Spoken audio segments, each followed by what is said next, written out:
Why don't you come up to the podium? Yeah, I will. Okay. I guess we'll take the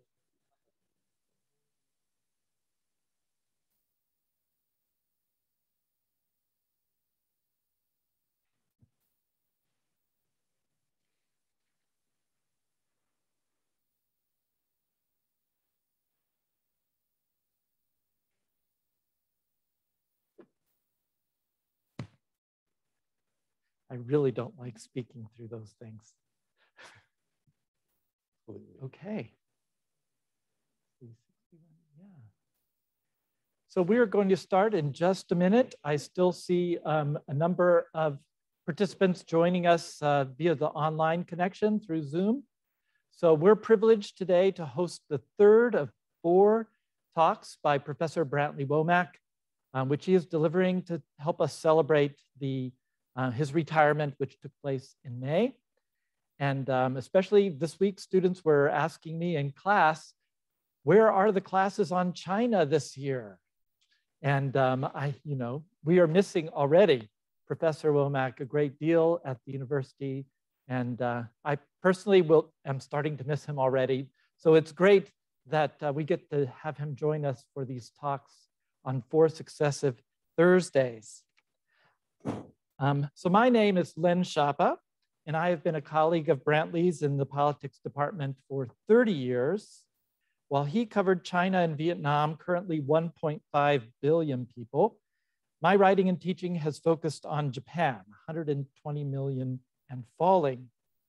But despite that difference in size, which is something that preoccupies Professor Womack a great deal, we have shared through all these years a common desire to share with our students at UVA our interest in East Asia more broadly.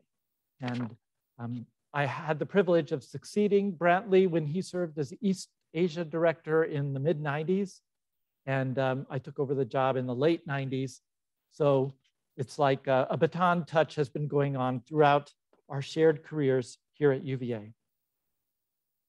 So Brantly spoke in his first 2 lectures about how China went from being at the center of the East Asian order for 2 millennia to being a sideshow by around 1900.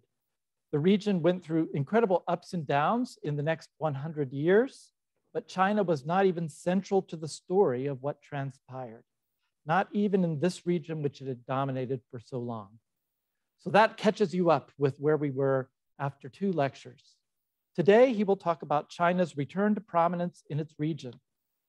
One measure of that change is the way that the 2 countries Brantly and I study have changed places since we began working together. In the early 1990s, China's economy was just 13% the size of Japan's, not 30%, 13% of the size of Japan's economy. China caught up with Japan in 2010, and now Japan is 1/3 the size of China. So they really have completely changed places during the 30 years that we have shared at UVA. So this is very much part of the story that Brantly is going to talk to us about today. And I'm particularly interested in hearing his thoughts on whether what we're getting with the return of China's economic size is simply a replay of China's place at the center of the East Asian order that we knew for 2 millennia, or is it going to be different in substantial ways because the times have changed or some other characteristics? So in a moment, we're going to turn to Brantly, but I want to go ahead and introduce our guest speaker today. Each week through these lectures, we've been hosting a visitor from Asia. All of these individuals are people Brantly knows well, has worked with over his career. And today we are hosting Professor Qin Yaqing, one of China's leading scholars of international relations. Professor Qin is the author of A Relational Theory of World Politics, which was published in Chinese in 2012 and released in English by Cambridge University Press in 2018. He has written extensively on the evolution of IR theory in China and has called on Chinese scholars to develop a distinctly Chinese school of IR thought. So I'm particularly interested in his comments if he can articulate some of that for us and how it might relate to what Brantly is sharing with us today.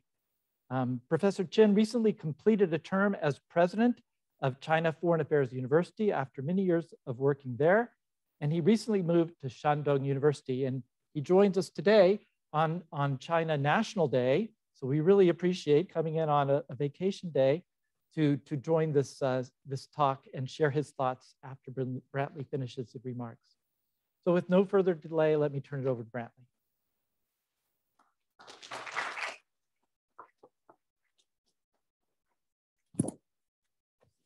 Well, thank you very much, Len. And does it sound okay? Okay. And I guess I should clarify that even though the Japanese economy has gone down while Len has been responsible for Japan here, I don't hold him personally responsible for Japan's decline. I'm sure that there were other factors involved. Now, as far as China goes, I feel personally responsible for China's rise, but that's a different matter. Okay, so basically what I'd like to do, today's talk is going to be about China since 2008, because my argument is going to be that China since 2008 has become central to what I'm calling Pacific Asia. And I was calling it East Asia, but a lot of people understand East Asia as just being China, Japan, Korea. And I want to have East Asia and Southeast Asia because now, especially in this era that we're in now, East Asia and Southeast Asia are very much integrated. So instead of saying East Asia and Southeast Asia, or East Asia, you know what I mean, and certainly not saying Western Pacific, because that implies that the significance of it is as opposed to the Eastern Pacific, and not Indo-Pacific, because that's too big. So I want to say Pacific Asia. And I'll start with some illustrations, some sort of graphic demonstrations of the difference that 2008 has made. For those of us who are old enough to remember, but not too old to have forgotten it already, the changes have been tremendous, as Lynn's remark pointed out. But let's look, let me just show you some illustrations of how much things have changed. First, on per capita GDP. So the economy per capita, that's a total production divided by population. So it doesn't have anything to do with distribution within country, but it is total production divided by population. And look at China's category here. China's the red, along with Kazakhstan and India and parts of sub-Saharan Africa. Now, why were some of these sub-Saharan African countries doing better, like Angola, for instance? Because they have big oil production. That doesn't mean everybody is rich there. That means that there's a lot of money that somebody's getting. And China, notice China's behind South America. And of course, it's behind Europe and the United States. So this is 1992. That's 12 years into the reform and openness period. And yet things still look this way. 2008, already some major changes. First of all, China has leapt 2 colors by 2008. Look, it's 16 years later, it's already in the light orange. It's no longer close to being red, and it's ahead of most of its neighbors. It's ahead of its neighbors except for Thailand and Malaysia here, and of course, Taiwan, South Korea, and Japan. So it's not anywhere near the categories of developed Western Europe or the United States, but still it is in the same, now it's in the same general category as South America. Then what? Well, let's move to 2021. Per capita 2021, China's moved to the blue countries, but the light blue countries. It's not up to Western Europe, it's not up to North America, but it's ahead of Africa, it's ahead of South America, it's ahead of Central America, it's way ahead of India, and it's ahead of its neighbors. okay, with the exception of, and well, actually, it's in the same category as Malaysia. It's not ahead of Australia or Taiwan or South Korea or Japan. But look at that difference. And this is per capita production.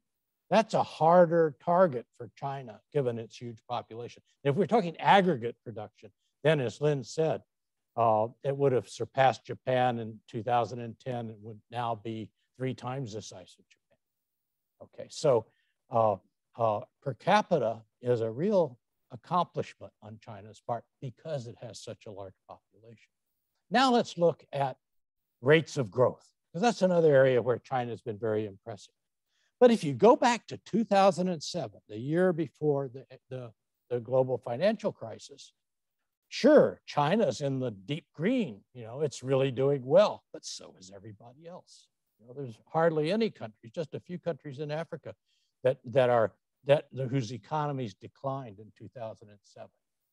And this is important because one of the points I'm going to make is that people weren't scared of China before 2008. And not just a policy question, is they were doing well, China's doing well, good. Everybody does well, everybody's happy. So you look at this, China's doing better than the United States, but the United States is doing well too.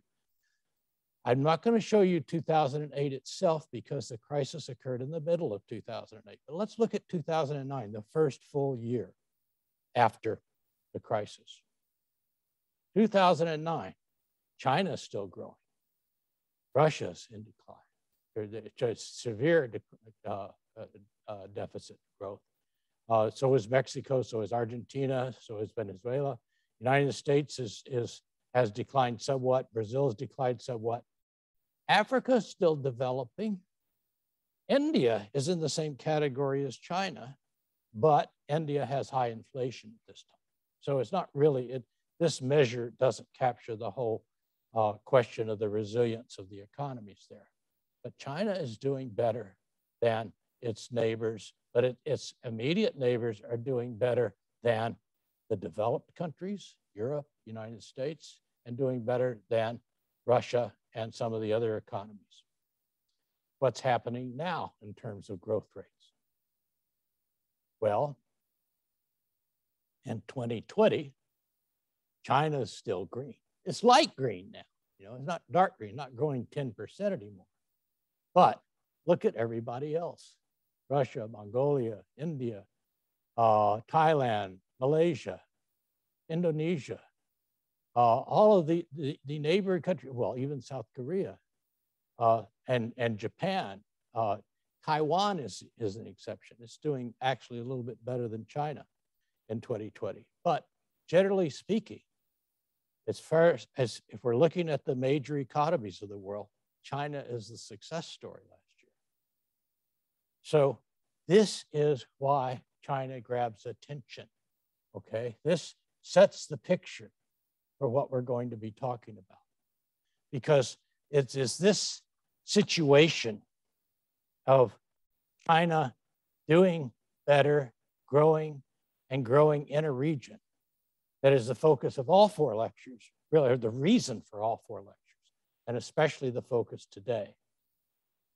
By 2008, China had become a significant other to the world. If we remember that 2008 figure, China's still looking reasonably good and much better than it used to.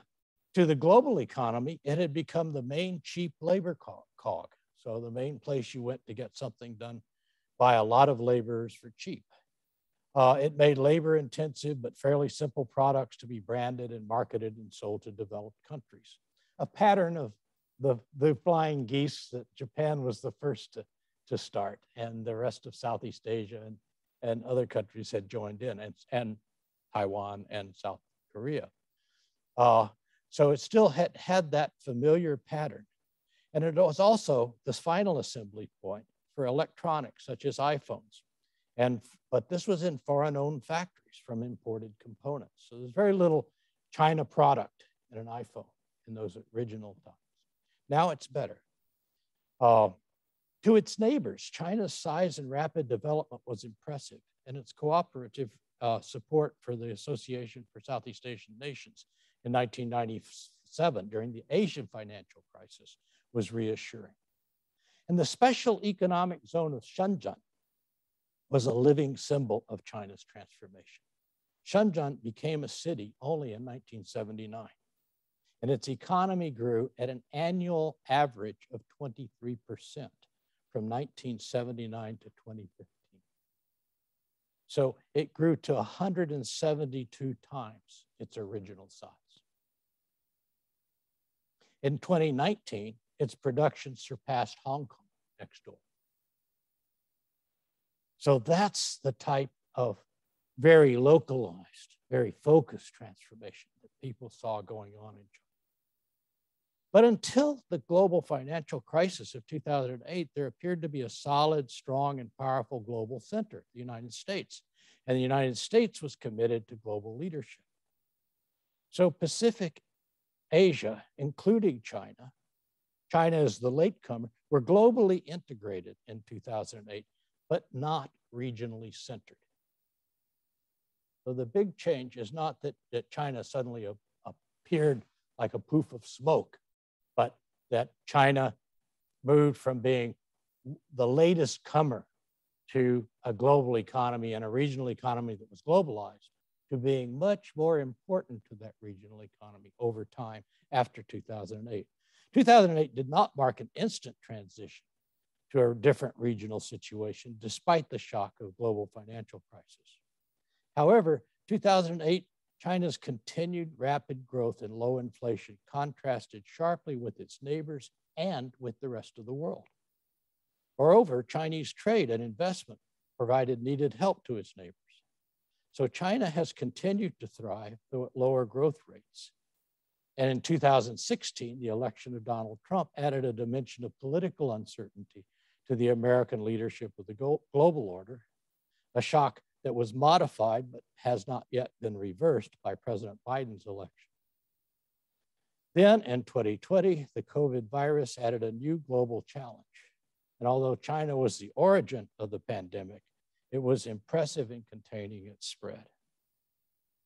Thus, a major aspect of the recentering of Pacific Asia, our topic for tonight, was the decentering of the global order, which doesn't mean a chaos, but does mean a global order with far less confidence that there was a global leadership that was effectively leading this global order. But tonight we will focus on the reconfiguration of Pacific Asia around China. Next week, we will move to the decentered global order and the roles of China and Pacific Asia in a multinodal world. And of course, we will not neglect the implications of all this for the United States in global leadership. Tonight, we will begin by considering China's soft return to centrality and also the areas of conflict. Then come our three situational fundamentals that those of you who have been to the previous lectures will be quite familiar with: presence, population, and production. I see these as three things that are either they have to be there if you're going to be central, and if you're not central, like China was not central in the era of Western modernization, then they're not there. They are returning.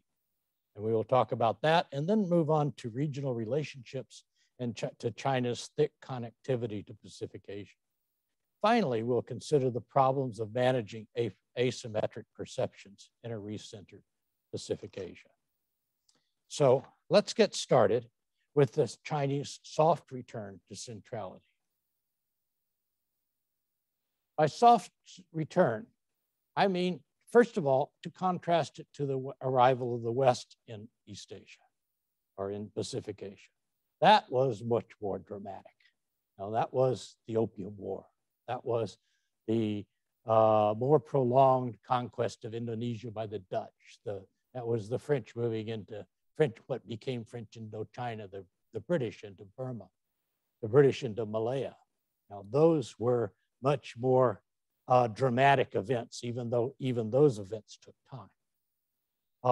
And China also, it had big domestic changes. Think of the policies of Deng Xiaoping in the reform and openness era. So changes were occurring in China, but they weren't radical extensions of those changes and its policy abroad. it more or less, China changed in order to fit better into a Western picture, fit better into a world market. So reform and openness, the reform was domestic, the openness was to the outside world. So what you had over time were scale changes. China became more and more productive, but not innovations or system changes. China did not require countries to be like it in order to trade with it. It's quite a bit different from both the American and the Russian Soviet attitudes in the 1950s. Basically, economics tended to follow politics. Then you had rapid growth in China throughout the reform era. China's growth pattern is the longest, most rapid growth pattern of any country at any time, or any major country at any time. Okay, but it started from such a low starting point. We'll be talking a little bit more about that later on, but still, you look at the 2008, the amount of additional goods produced in 2008 over 2007 equaled the whole economy in 1983. So that shows over time, when you're growing 10% a year, it starts to make a difference. So what did China's soft return to centrality mean to neighbors? Well, first of all, the door first opened in. Think of China opening its doors and letting people in at the beginning. So for development partners, especially wealthy countries and especially Hong Kong, positive prospects rather than new competition. And as we'll see, Hong Kong grew faster than China during the 1980s and 1990s.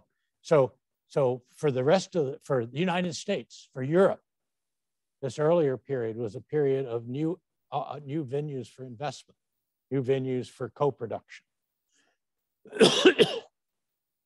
Secondly, you have an important stabilizing influence by China after the Asia financial crisis of 1997. China held the value of the renminbi firm, and the economies of South Korea and of Thailand and Indonesia and other places really appreciated that because they didn't know where the bottom would be in the collapse of their own economies. So that was important. And then you think of a country like Malaysia, looking at China's growth in the 1980s and 1990s.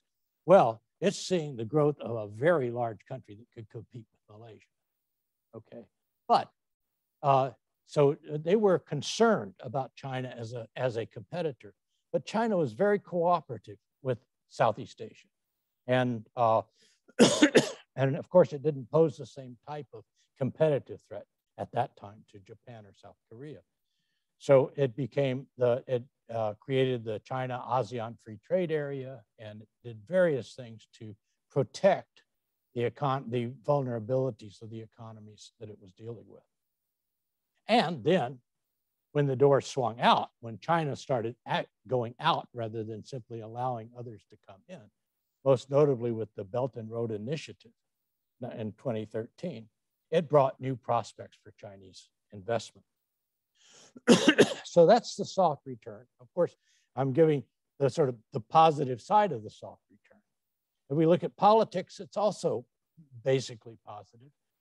Stable leadership in China with a rhetoric of non-interference and common prosperity, and participation in global organizations, especially the UN.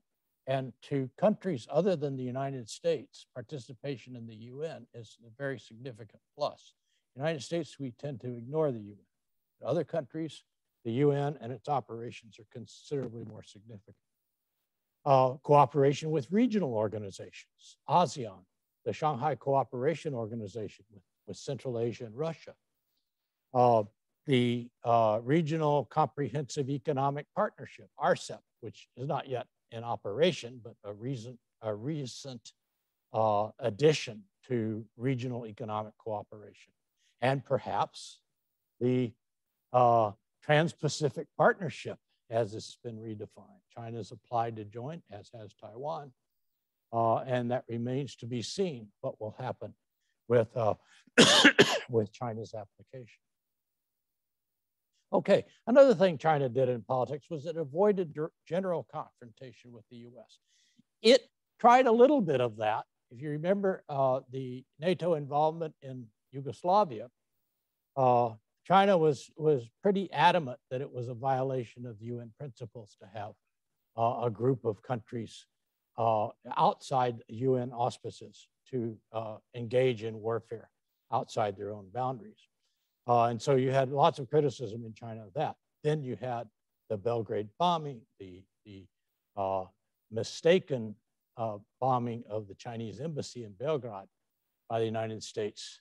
And after that, China became fairly quiet, not happy, but quiet about American involvement in Afghanistan, Iraq, etc.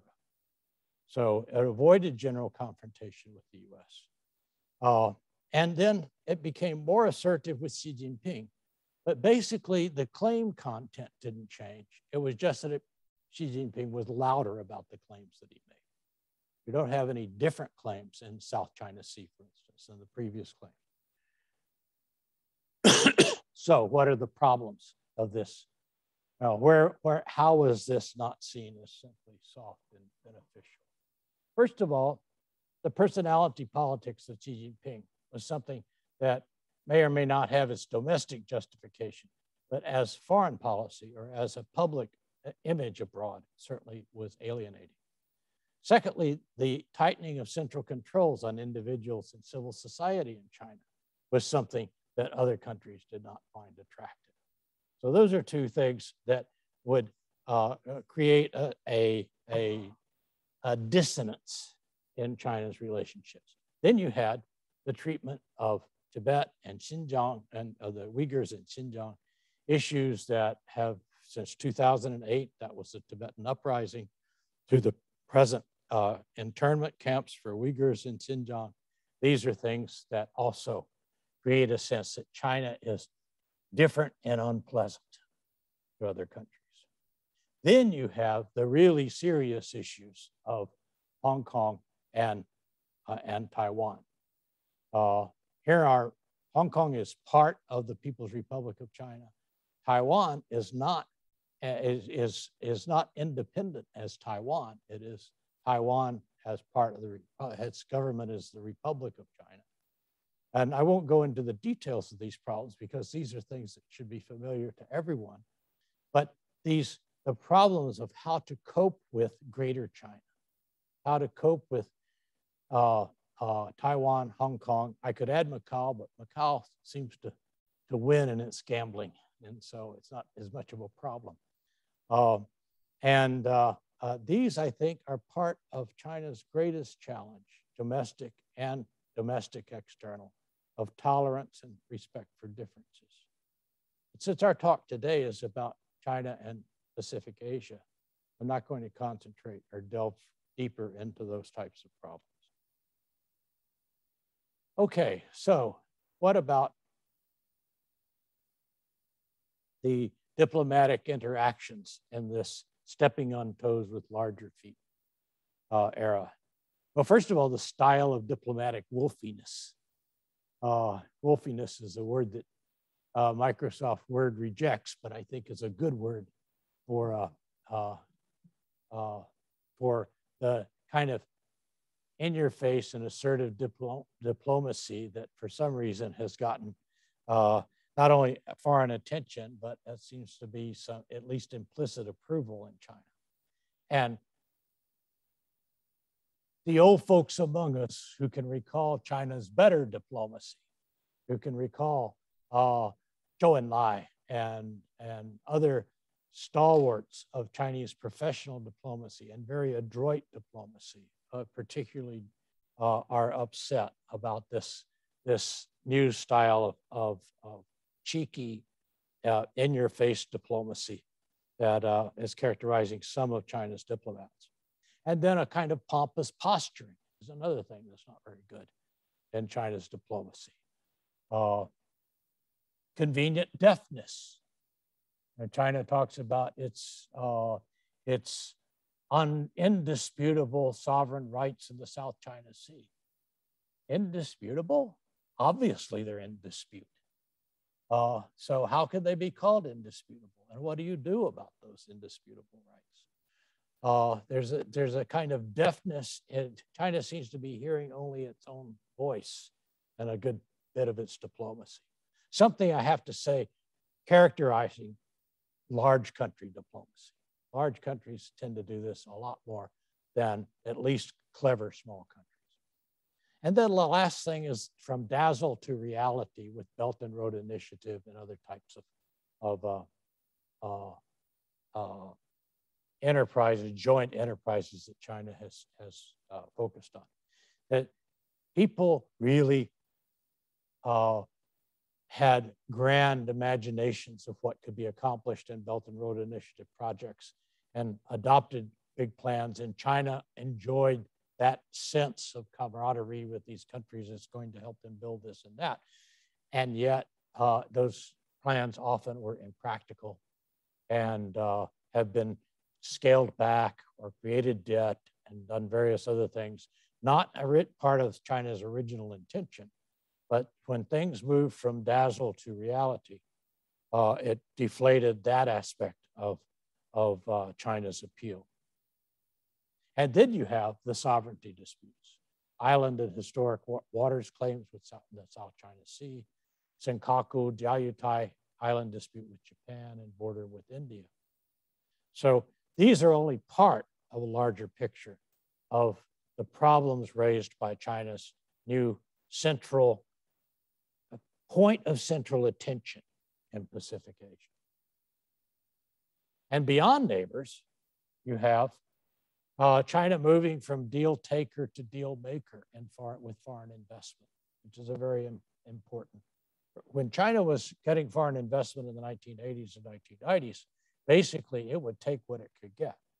Now it's much more, its negotiations are much more tough-minded, much more aimed at creating transfers of intellectual property and transfers of production control to China, which creates problems with foreign investors. And then the last thing here is military modernization and the rising tensions with the US global military reach. Okay, so now we move to the 3 Ps, and we start with presence. What has this situation of gradual rise, gradual centering, and the problems that are associated with it, how have these affected? How can we see these through the lens of presence, population, and production? Well, on presence, the first thing to start with is the mixed reception. ASEAN perceptions of China, 2021, a survey earlier this year, 76% considered China the major economic power, and 72% of those who considered it the major economic power were worried about further increases. So they see China, and it's not been forced on them, but there's a caution about where China's going, and it's only getting bigger. And half consider China the most significant political strategic power in Southeast Asia. Very different from the 2008 period. Actually, the second most influential political power is not the United States either. It's ASEAN itself.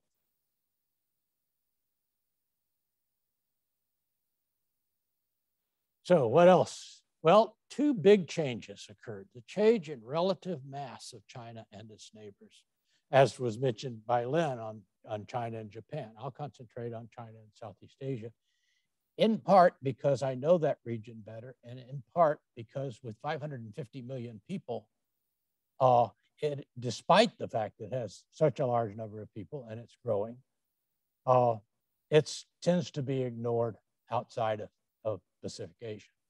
And so it deserves a little bit of extra attention, especially in the United States. So let's look at change in relative mass and then look at change in relative status of China in comparison to Southeast Asia.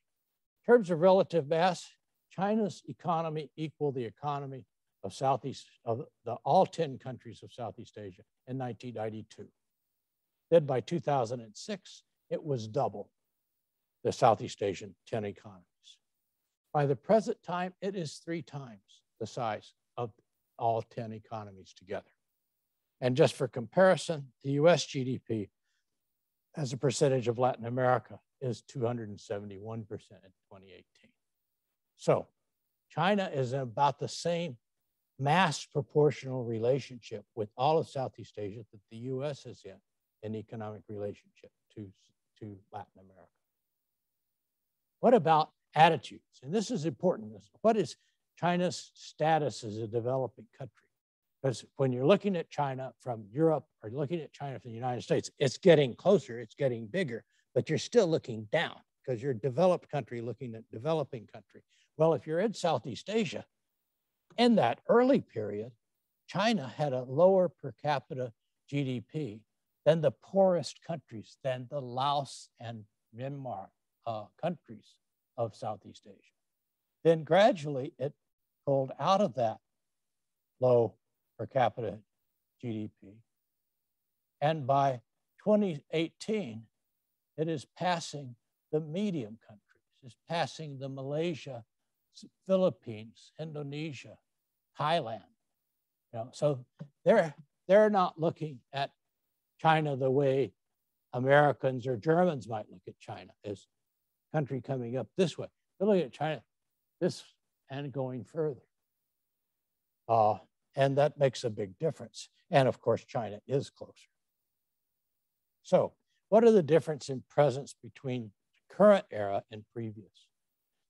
Well, you have a difference from the traditional era because neighbors now have a regional and global web of options.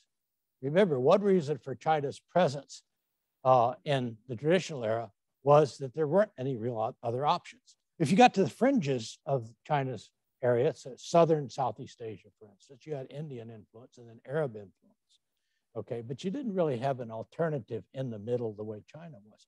Well, China's still there and it's bigger than it used to be, but its neighbors, Vietnam, Mongolia, all of these neighbors have other alternatives. They are developing their economies, not just with the United States, and not just in their regional associations, but with any other country. And they're diversifying their contacts. It's different from Western modernization because now intrusion and possession are passé. Not that China ever wanted to do this, but now it would really be odd if China decided to take over Vietnam or take over some other place. No other country is doing that at the moment. So what China emphasizes is voluntary and cooperative modernization, but win-win. China makes something out of it, the local country makes something out of it. Both sides of the win-win are important. But it is important to note, because remember last time, one of the positive effects of Western modernization was the modernization aspect. You did have this big transformation that occurred. The transformation occurred in order to serve the interest of the mother countries. But still, that transformation made a big difference. And China does want to transform neighbors through infrastructure. So you do have that element that is similar to the Western modernization.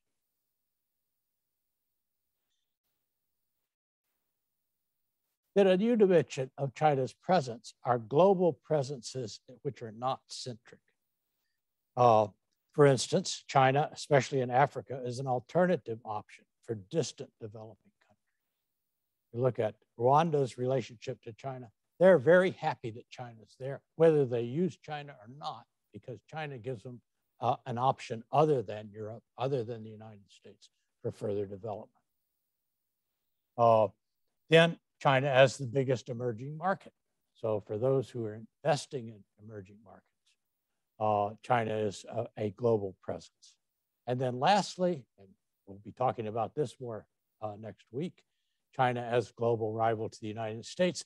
China is not only in our face, you know, not only getting attention from the United States, but every country in the world is watching that relationship, watching that rivalry, because it is 1/3 of the world economy. China and the United States each have economies larger than the next 3 economies combined. Okay, what about population? Well, the population of China, I'd emphasize that it's a cooking pot, but not a melting pot. You have transportation, the economy, the Chinese population is much more unified, much more national than it used to be 20 years ago. Transportation and communication has made such a difference. High-speed rail connects everything. So you have national markets, you have national mobility. Migrant workers are now 38% of the working population, and 71 million of those are interprovincial. And since the provinces are average 42 million people apiece, interprovincial is like international migration by European standards. So you have these big changes, these big cohesive, interlocking changes within the Chinese population. And then you have demographic power that the size of Chinese population creates. 1/5 of the world population, and now working and spending. So a market that no one can afford to ignore. 60% of the market of the population of Pacific Asia. Now, this population size comes with its costs and our challenges, and the high cost of distributed governance is a major one. That there's, for every dollar of productivity that the government can control, it has 4 times as many people who might need that as in the United States. However, China's size does allow the central government to concentrate on key projects. And you see that in Chinese space development, Chinese military development, and other areas as well. Now, when you talk about the Chinese population these days, it's not simply the population as it stays in China. There's lots of worker groups working on projects throughout the world, and especially in Africa and in other places in Central and Southeast Asia. And besides that, there's tourism. Not this year, but normally there would be tourism. In 2019, China was 25% of Japanese tourism. And it was, in 2019 in ASEAN, it was the largest non-ASEAN provider of tourism and greater than US, Europe combined. And then lastly, migrants. You have in Southeast Asia, there's 20 million Southeast Asian ethnic Chinese, but there's been another 2 million Chinese that have moved there during the reform and openness period. So, and this is only part of a general migration to Africa, to the United States, to Europe. There's whole small towns in Italy that are made up of Chinese working in the textile industry in Italy, for instance. So population makes a difference, and production is, of course, the thing that China's most dramatic with. You have, it has moved from a labor factor advantage, from the cost of individual labor hour, to a scale and concentration advantage. And there's an important difference there. It's not just more and more laborers, it's that you have the concentration. Pearl River Delta, world's largest concentration of clothing industry companies. And if you're running a company in the Pearl River Delta, and all of a sudden you need 2 million square 2-centimeter blue buttons, you can find somebody in the Pearl River Delta that can supply those 2 million buttons by this afternoon or tomorrow. But if you're running that factory in Bangladesh, you're going to have to send to China for those buttons. So that's the type of, there's a concentration advantage that allows specialization and greater sophistication.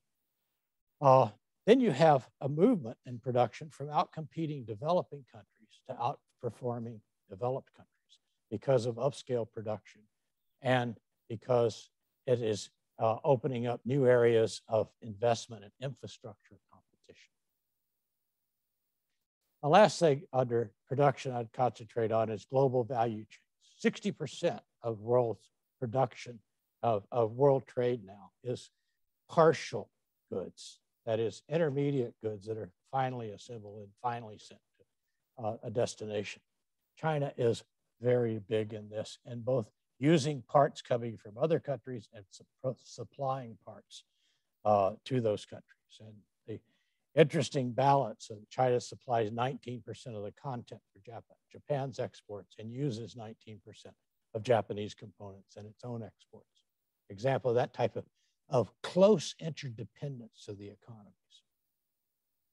Okay, so relationships, what difference does this make? Well, the novelty of changes means that people don't know what's going to happen. We're talking about a new era, and because it's new, the habits aren't developed. People don't know exactly where it's going to go, what the risks are, what the opportunities are. So it's an era change, but the previous eras, 天下, all under heaven for the Chinese, Western imperialism for a good deal of the rest of Pacific Asia, they linger on as stereotypic templates. Here's what's going to happen. I don't know, but here's what happened last time to us. That becomes the reference for people, either implicitly or explicitly. And for Americans, the Cold War stereotype. Okay, so really you have various interactive paths in this the relationship of China to neighbors. You have unique situations in each relationship, very different between South Korea and China and Japan and China, to take two close examples. And you have in each country, and on China's side too, memories and different modes of interaction. To give an example, Malaysia tends to be very careful in its public approach to China, avoiding losses of face and challenges. And they get pretty good responses out of China for that. Philippines takes a different attitude. I think Philippines diplomatic culture is related to its relationship to the United States, where it had to pound the table in order to get American attention. When Philippines pounds the table to get Chinese attention, it doesn't necessarily get the attention it wants.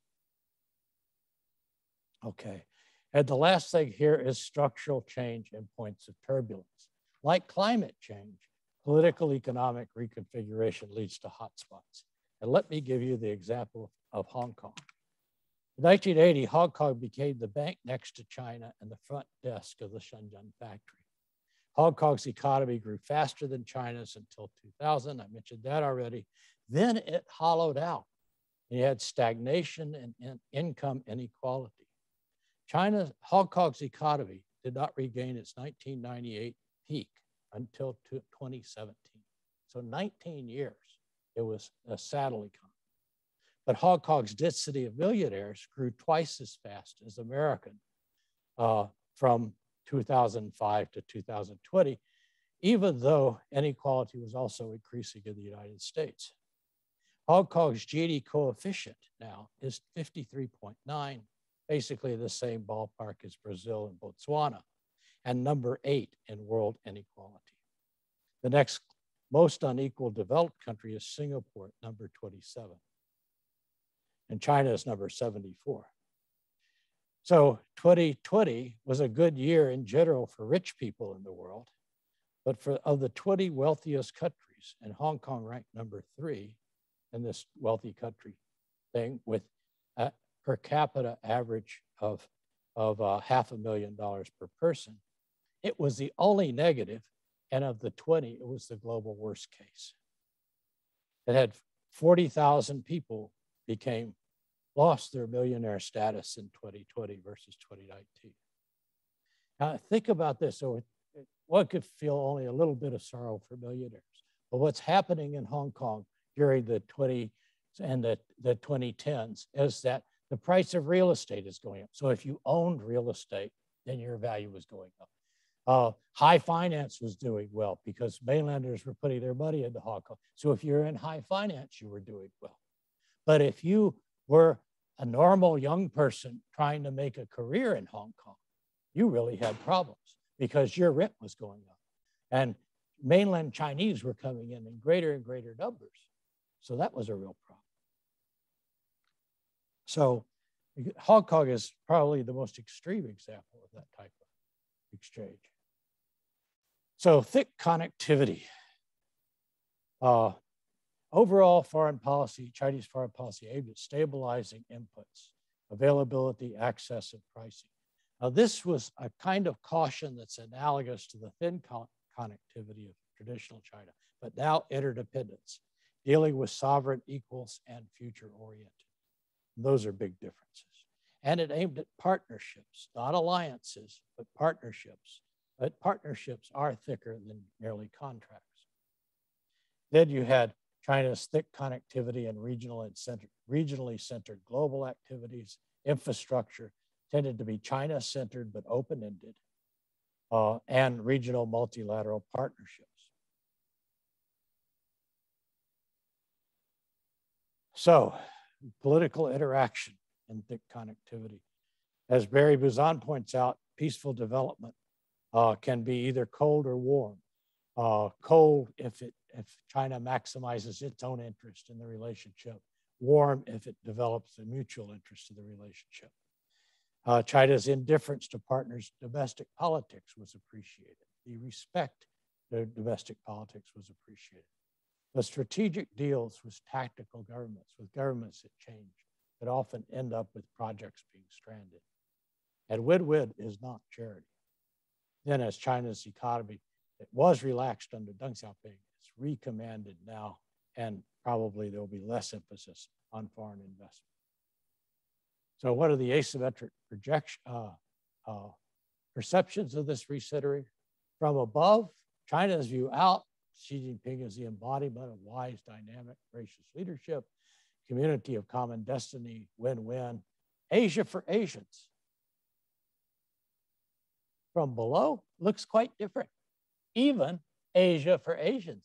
If you're not China looking at Asia for Asians, the last time you might have seen that was the great East Asia co-prosperity sphere of Japan, Second World War.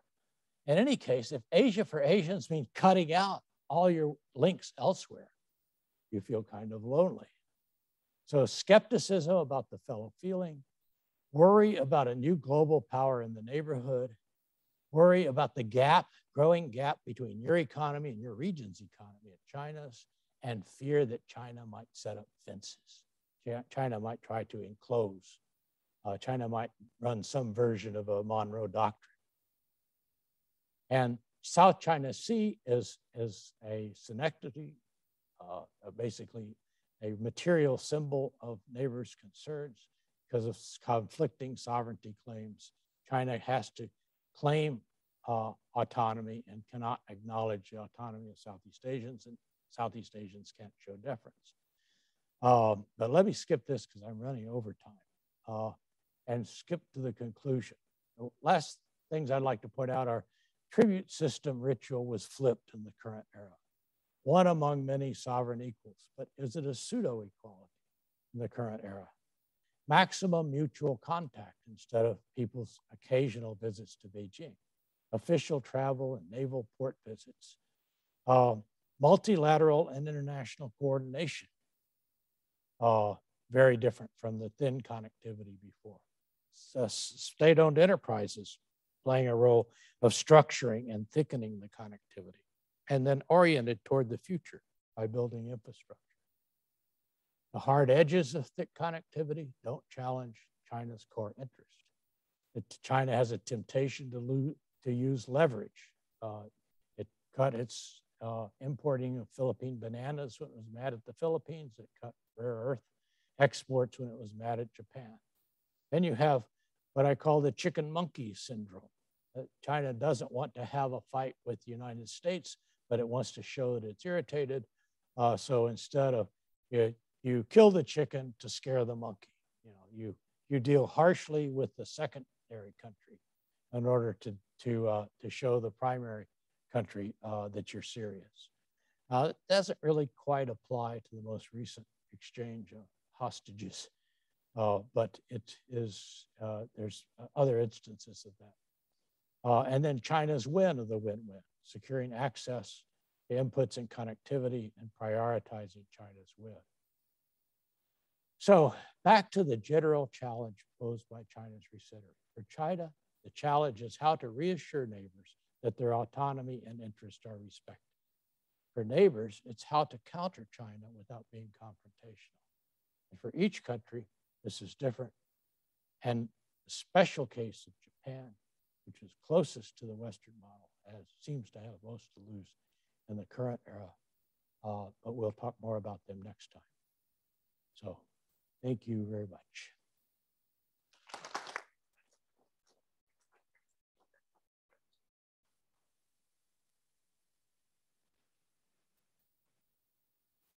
So I think we're ready to turn to Professor Qin to get his comments and reaction. Thank you.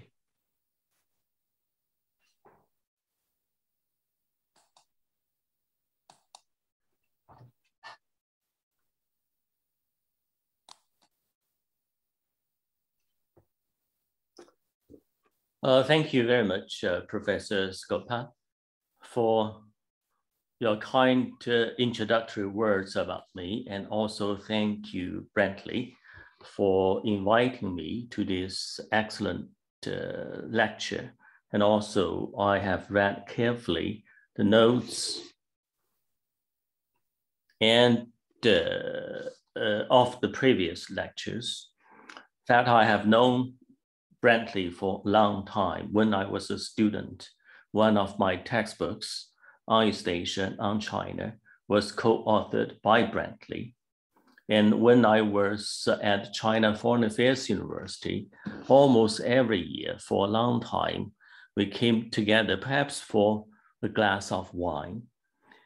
And not long ago, two of my former students translated Brantly's work, excellent work about symmetrical politics into Chinese, and it was published by a very good Chinese publishing house in Shanghai.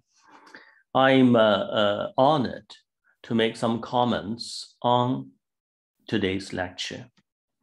I think overall, the serious lectures by Brantly are really inspiring. They discuss the three phases or eras of relationship between China and the world, defined by different types of connectivity, thin, sharp, and thick. The three structural realities are well chosen: presence, population, production. The third phase, thick connectivity, is the focus of today's lecture. The stress is a soft return of China to centrality in the region, with both, of course, opportunities and challenges. From all these lectures, the most important insight for me is that the world is multinodal. I think a few years ago, maybe longer than that, when Brantly put forward this concept, I accepted with excitement. I think this is a very, very good word to describe the world and its development. China's recentrality, with both opportunities and challenges, will not create a bipolar hegemon challenger model. Rather, a pattern is emerging in which the negotiated management of disparities creates a multinodal network. In particular, I quote from the note for today's lecture: states are aligned by partnerships rather than by alliances, because their task of securing a variety of international prospects becomes more pressing than that of defending against a specific enemy. I like this sentence very much, so I quote it here. With the light shed by these lectures, I have a couple of comments which will be around an idea I have in mind for quite some time. That is, the world perhaps will have no center or centers. The world will not center around the United States. East Asia will not center around China. And there will be no clear centers like what we used to see. There are definitely larger, stronger, more powerful states with more military might, economic strength, and demographic advantage. But no state will be able to be the center and to be centered around. It is exactly the multinodal web of relationships, as I understand it, that makes any mixed and a dominant entity as a power center impossible. Let me revise and paraphrase the above quoted statement.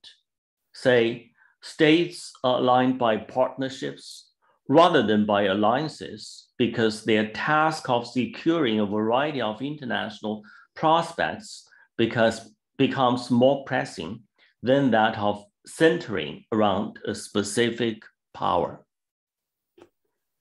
The overall trend is therefore a deep decentralization from a more fixed power hierarchy to a more fluid relational process.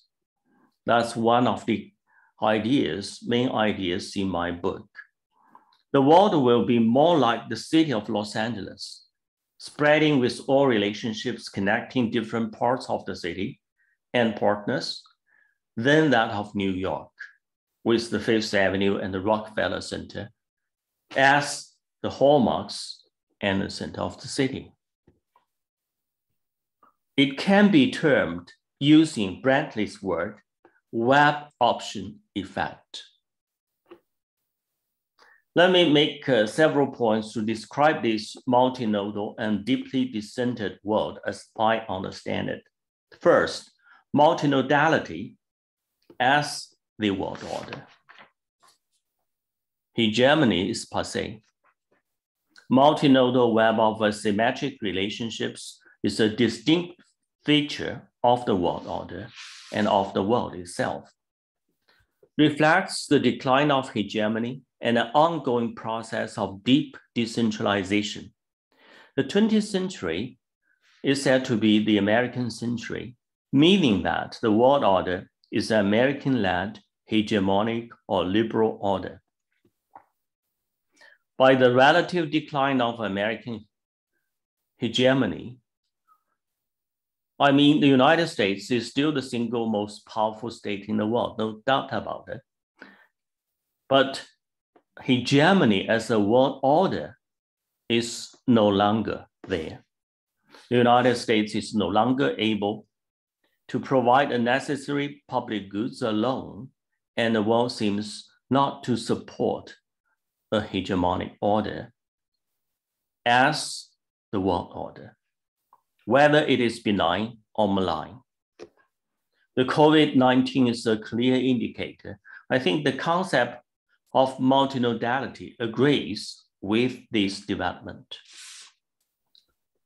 As American hegemony is on the decline, at the same time, as Brantly has just described, China has become a second largest economy in the world, especially the competition between the two countries has become quite obvious. Arguments have emerged that there will be a bipolar system together with a new Cold War. In other words, there will be a world of struggle for power and for hegemony, plus ideological confrontation, so as to create or to make two power centers possible. I don't think this is and will be true, for no single state can be a new hegemon, and no member of international society will be willing to accept a concentric power center. Multinodal world is a much better description of the world now and ahead. But this multinodal world, as I said, reflects a deep decentralization of power, refusing to accept any concentric hegemonic order as the legitimate world order. China, the United States, Russia, Germany, India are the major powers. They are major powers in terms of size, population, production, territory, and other power elements. But they are no longer able to be a fixed center with others below and around. Since all are entangled in a web of relationships, small nodes may play a leading role, as ASEAN nations have shown in the regional processes over the past few decades.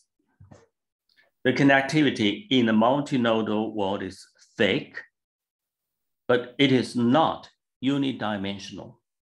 Multinodal web of complex relationships plus a multidimensional process of relational entanglement makes the deep decentralization possible.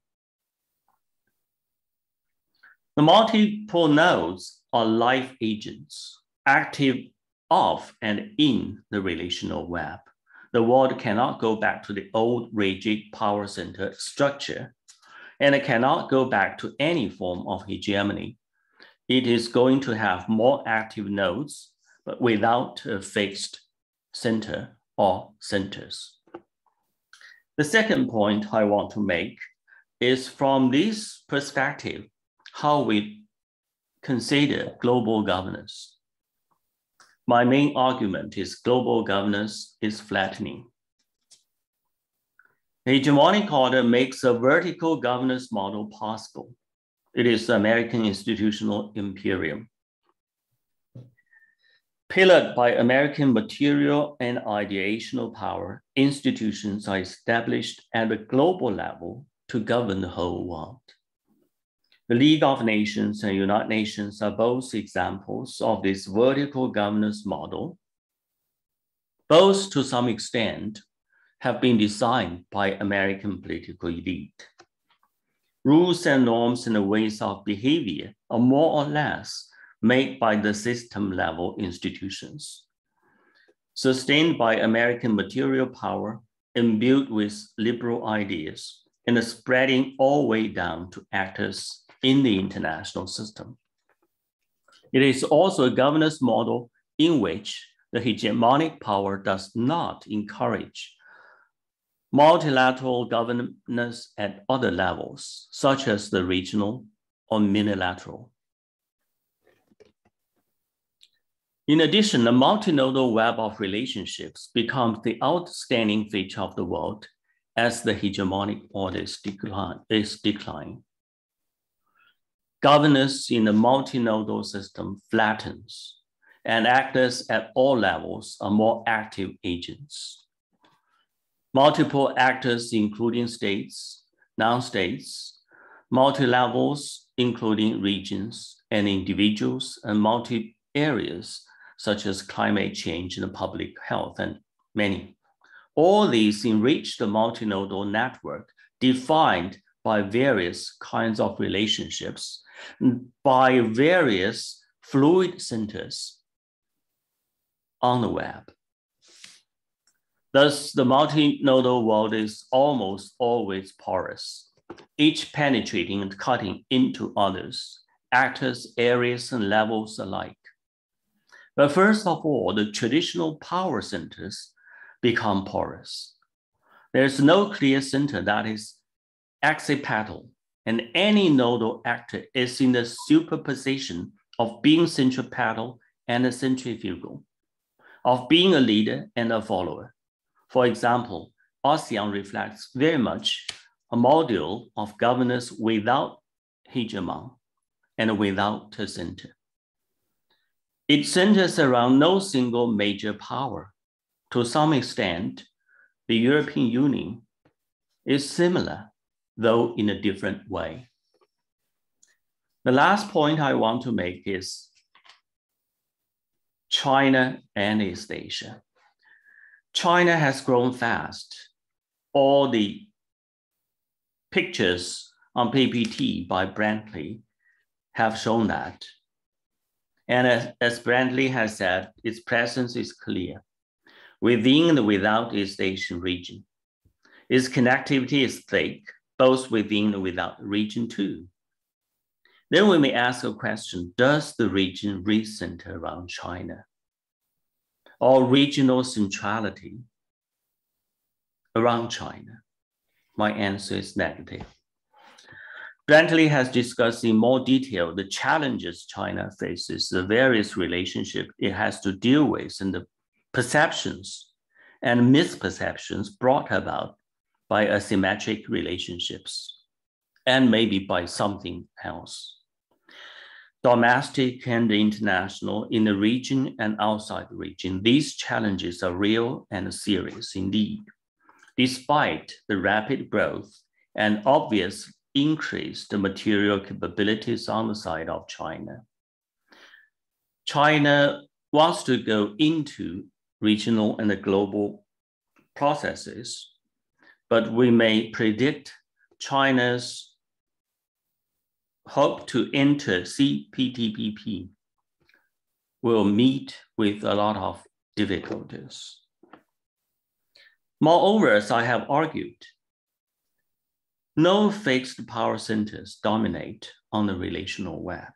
It is not the most powerful single entity that dominates, while others center around it. Power and agency are always distributed. East Asia is and it's going not to center around China, just as the world is and will not center around the United States. For no fixed power center will dominate in a processual web of relationships. The traditional concept of power center no longer describes today's reality of the world as well as the East Asian region. A web is something that provides any node on it with alternatives to tend to, with distributed agency to initiate, and with ability to connect across various webs of relationships. Taking any substantial entity as a power center does not describe the working of relational webs. We may take a look at the region of East Asia. Now, if we say East Asia, definitely, as Brantly, the very beginning said, includes ASEAN 10, China, Japan, and Korea. Almost during the whole process of China's rise, ASEAN has taken the driving seat in the regional development.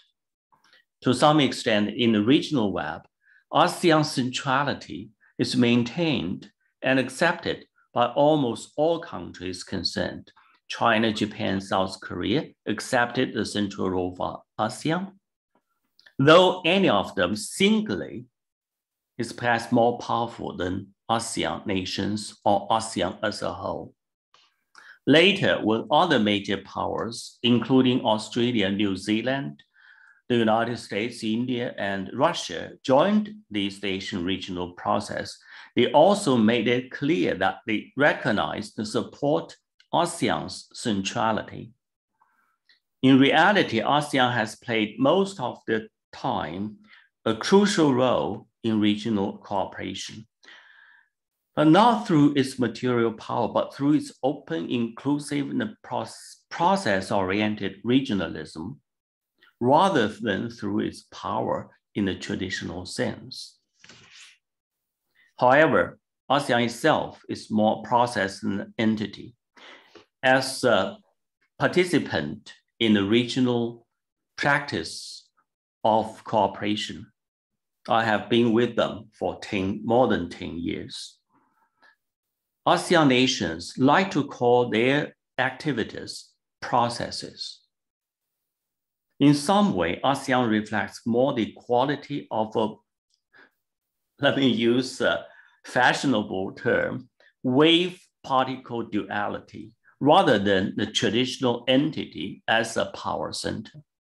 ASEAN centrality is not out there because it is most powerful in the region.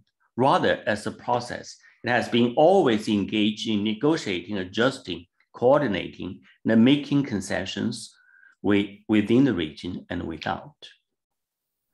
For example, within 10+6 mechanism, any of the 6 is more materially powerful than any ASEAN nation. But wider centrality is always with ASEAN.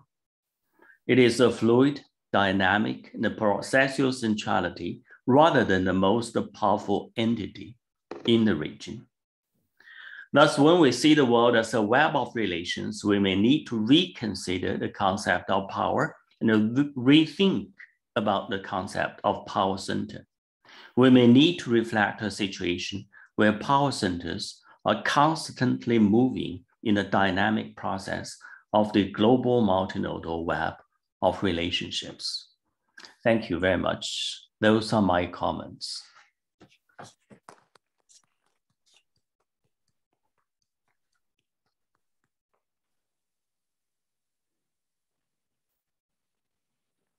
Thank you so much for those comments, Professor Qin. And I want to thank both Professor Womack and Professor Qin for presenting us with so much stimulating, in some ways competing stories about what is happening in the region. The way I would summarize Brantly's view is that China is back. It's got presence, it's got population, it's got production. And for every country, certainly in the region, China looms ever larger and has to be the main country they pay attention to going forward. Now, you did give some qualifiers towards the end of your talk, but that was your Professor Womack's emphasis. We get a different view from Professor Qin, where he really emphasized, took off on your concept of multinodal connections in the globe that you're going to talk about in your fourth lecture, and described it as a flat international order in which there were not going to be any hegemons, and everyone would be a leader and also get to be a follower at the same time. So I'm hoping through your answering of our questions today, you can bring some reconciliation to these competing views. And thought I would riff off of a question that I had from one of our first year students on the Q&A, Billy Tialin Huang asked about the Quad, which is not surprising since last week we had President Biden hosting the leaders of Japan, Australia, and India in Washington. And this is only the latest development of a potential looming partnership between these four very large nations. So can we really, so we do seem to see a tendency here that is away from this completely flat multinodal towards more of a balancing or a bipolar, multipolar, or a bipolar balancing among this multinodal world. So I'm wondering how either of you would react to that expectation that it's not going to be always so fluid and that we may still see a tendency to simplify things, at least into China and the rest. That would be the one way to see it. And I also wanted to add to that a question about the economic realm, and where you can rightly describe what we have today as a multinodal system with lots of regionalisms, lots of separate trade orders. In East Asia, they have called what we've had a spaghetti bowl of agreements because of all the different noodles connecting the many countries of the region. But lately, we are seeing a simplifying of this mess of spaghetti into some sort of regional order. It could be around the RCEP or it could be around the CPTPP. And especially now that Britain is joining the CPTPP and China wants to join, if the United States joined, we could be back to a global, pretty close to a global regime before we know it. So isn't there a tendency to go from the kind of a flat multinodal fluidity that we heard Professor Qin described to a lot more order? Thank you. Maybe Professor Womack would like to start, yeah. But I also would like to hear from Professor Qin. Well, great questions, Len, and great juxtaposition of my remarks and Yaqing's discussion, because there certainly is a difference in tone there. And I think there is an explanation. Let me start with that. I would say that when I talk about China as in a central position, either traditionally or in present time, I don't mean that it's in a hegemonic position. I don't mean that it's in control. I mean that it's a center of attention. That is, for its neighbors then and its neighbors now, it's sort of the highest point of exposure in their international relationships. That doesn't mean that they have to do what China does. That doesn't mean China can force them to do anything, either then or now. But it does indicate a kind of order. And I think that's where Yaqing and I would be in total agreement. Needless to say, I firmly support multinodal analyses of world politics. Having resisted Microsoft Word's attempt to respell multinodal as multimodal over the last 20 years, I certainly am in favor of multinodal. But that doesn't mean that everybody, it's not a flat world. It's just not a vertical world. So what is that world between flat and vertical? That's the reality. And what type of interaction? And therefore, where Yaqing's emphasis on process is really important. And it's a process that is a relational process. It's not a market process. So each country, each bilateral relationship and regional cluster of relationships is different too, and will be affected by what it does this time, next time when it rearranges its relationships. So I think that there's not a contradiction between Yaqing's emphasis on this relational multinodal thing and the possibility of regional centrality. Now, if you're in China, talking about regional centrality may sound too nationalistic. But if I'm in the United States, I'm talking about Chinese regional centrality of a very important region. I'm trying to convince my fellow Americans that it's not just China standing alone out there and the United States in some sort of boxing match. And we'll be talking much more about that next time. As far as the question of the Quad goes, I personally would be skeptical of any long-term effect of that type of alliance revivification. But actually the attempt shows the consciousness in American diplomacy that things have changed. You have this Quad relationship, which doesn't include all of our allies in Asia Pacific and includes places that aren't necessarily allies like India. And so it's sort of a quasi-alliance. That's why they keep calling it the Quad. Otherwise, they'd have to call it an alliance or a partnership, and it's something in between. But I think it's hard for the United States to adjust out of the alliance mentality, especially with the specter of China as antagonist in a new Cold War. But Yaqing, do you have something to add?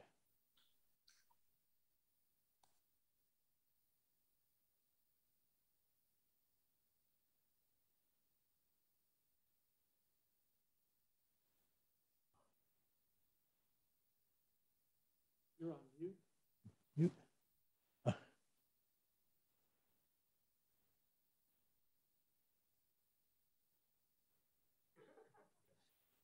Can't hear you. Can you hear me? Good. Okay, thank you. Thank you, Brantly. I agree with you. China has attracted much more attention today than before. During my experience in the past 2 decades, I think China attracts much more attention than 20 years ago when I first joined East Asian regional process. However, centrality has a very strong connotation of materiality and the traditional concept of power. So in that sense, I think centrality does not go exactly with the concept of web. But let me go to the question, the 2 questions. The first is Quad. China takes Quad as a challenge, serious challenge, no doubt about it, because it is a challenge in terms of ideology and in terms of strategic competition. It has 4 important countries and it excludes China because China feels it is a very clear target. That is China. The Quad targets at China. And China believes it does not promote peace in Asia Pacific. This is a basic idea on the side of China.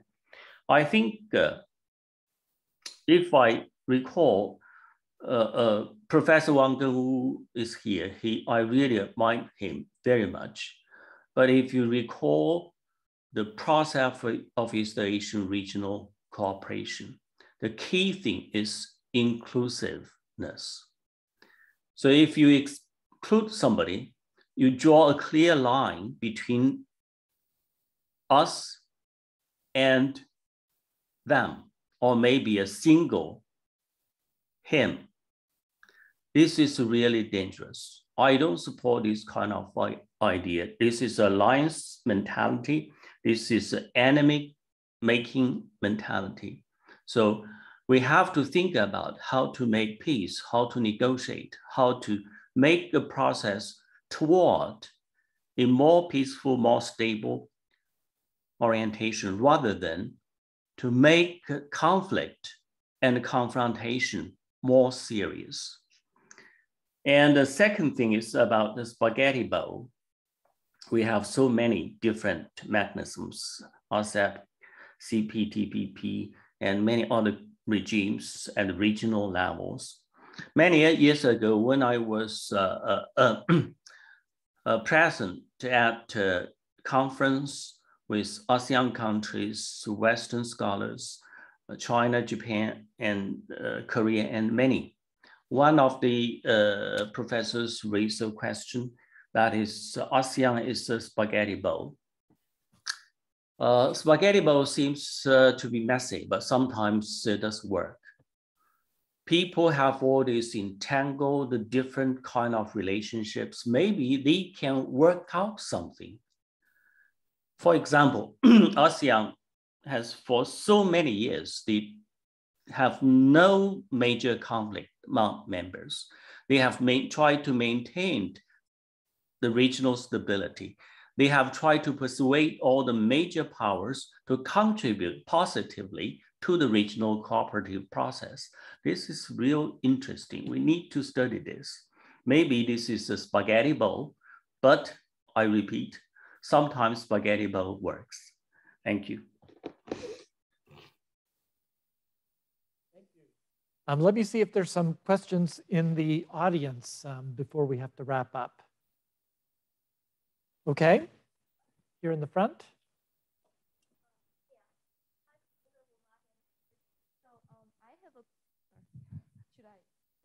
No, you just stand up if you want. Okay. Yeah, so after hearing Professor Womack and the lecture and Professor Qing's answers, I was wondering, so the COVID-19 significantly influenced not only people's lives, but also many other different aspects. So I was wondering whether the COVID-19 will influence Sino-US relations, because I just learned the series of formation from Professor Shoba's class. Yeah, so is the Sino-US relations will went to another directions, or it is inevitable that it will become worse? Thank you. And I would like to hear from both Professor Womack's view and Professor Qing's view. Thank you. Well, let me start with a brief answer. And that is, I think one of the really deep but intangible effects of the pandemic on international relationships has been what it's done to interpersonal relationships across countries. There's been far fewer people able to meet with far fewer people from different countries. Students have much more difficult time. Conferences dry up. And take, for instance, our conversation with Yaqing right now. Yes, we're talking and he's in Shandong and we're here in Virginia. But if I hadn't been to Beijing and if Yaqing hadn't been to Charlottesville, we would never be having this conversation. So what are the new foundations for interpersonal relationships. And it's not just a question of us as citizens or us as academics. It's also, I'd say it's especially acute for diplomats right now, because diplomats require that type of informal and person-to-person and interpersonal understanding that must be made difficult to the point of impossibility in this type of separation. We have the US-China tension growing at the same time. There's so little interaction. That's a very unfortunate combination. So Yaqing, what are your comments? Thank you very much. Also, thank for the excellent question. This reminds me of a speech made by former Chinese Premier Zhu Rongji at the US Congress many years ago. I happened to be in the United States during that time, and he started his speech by saying, American people like freedom, Chinese people like peace. And I think he received a big hand for that. It reflects to some extent the cultural differences between the two countries. We do recognize there are a lot of commonalities between different civilizations and different cultures. We also have to recognize there are differences. The key point is how to deal with these differences and how to build on the commonalities.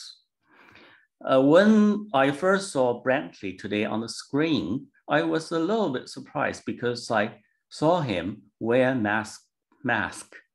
black mask. And when I saw Professor Scopa, I saw first he also wear a mask, although he said, I don't like to speak with the mask. But anyway, this shows something interesting, because from the COVID-19, Chinese seem not to quite understand why American people don't like wear masks. And maybe American people also don't quite understand why all the Chinese wear masks. So this shows the difference. But the key thing is that to promote intercultural understanding, I think is most important. I remember many years ago when Kofi Annan was the Secretary General, he initiated an inter-civilizational dialogue that was most fruitful. I think in today's world, when China-US strategic competition is getting tougher, we need to understand each other better, especially the differences embedded in the two different cultures. Thank you. Come to our allotted time, and that was just a really wonderful comment with which to conclude our conversation today. We hope you'll continue that kind of an intercultural dialogue by joining us for the fourth of Brantly's lectures 1 week from today. So one final thank you to both Brantly and Professor Qin for joining us tonight.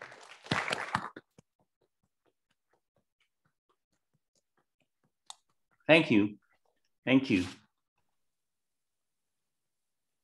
And now I have to put on my masks.